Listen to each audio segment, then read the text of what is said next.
গ্রীষ্মকালে রসালো এবং সুস্বাদু ফলটি হলো আনারস। আবার অর্থকারী ফলগুলির মধ্যে আনারস একটি অন্যতম। এই ফলের চাষ করে প্রত্যন্ত এলাকার জনজাতি অংশের মানুষজনরা বর্তমানে স্বাবলম্বী হওয়ার জন্য চেষ্টা চালাচ্ছে। টিলাভূমিতে জুম চাষের পাশাপাশি রিয়াং জনজাতিরা মানুষজনরা আনারস চাষের প্রতি মনোযোগী হয়ে উঠেছে। মুঙ্গিয়াকামি আরডি ব্লকের অধীনে হাজরাপাড়া এলাকায় জনজাতিরা জুম চাষের পাশাপাশি আনারস চাষও করছে।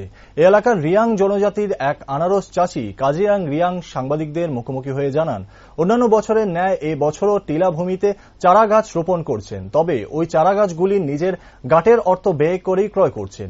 কিছু সরকারি সহযোগিতা পেয়েছেন বলে জানান। এমনকি বর্তমানে ওইসব আনারস গাছগুলি পরিপক্ক হয়ে ফলনও শুরু করেছে। তিনি আরো বলেন, আনারস তেলিয়ামুড়া বাজারে নিয়ে গিয়ে বাজারজাত করবেন, কারণ সোমবার এবং শুক্রবার এই দুদিন তেলিয়ামুড়া বাজারের সাপ্তাহিক হাটবার।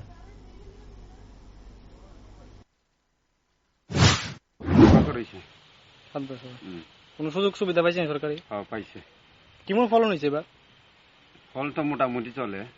মোটামুটি। বাজারে কবে উঠবো? বাজারে তো সোমবার শুক্রবার। না, কোন মাসে উঠবো এটা? ওই আনারস নেই, এটা ওখানেই জ্যৈষ্ঠ বৈশাখ। কোনখানে বিক্রি করেন?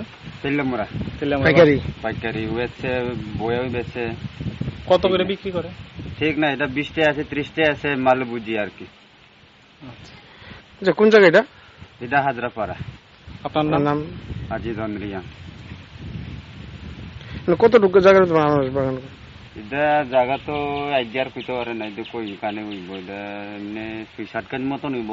ওই সর আছে, পাহাড় আছে।